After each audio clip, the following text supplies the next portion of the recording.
आई बापाची पुण्य जर मागं असेल ना तर एखाद्याचं नशीबच उजळतं. त्याला लोकांनी किती नावं ठेवू द्या, किती शिव्या देऊ द्या, फक्त आपल्या मागं आई बाबाची पुण्य असावी लागते.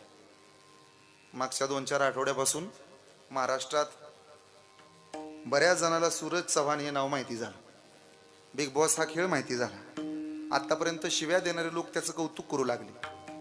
का कौतुक करतायत त्याचं माहित आहे? बिग बॉस मध्ये तो चांगला खेळतोय म्हणून नाही, तो नीतिमत्ता स्वच्छ ठेवून वागतोय म्हणून. कुठल्या खेळणाऱ्या त्या आया बहिणीला तो हात नाही लावत, स्पर्श होऊ देत नाही.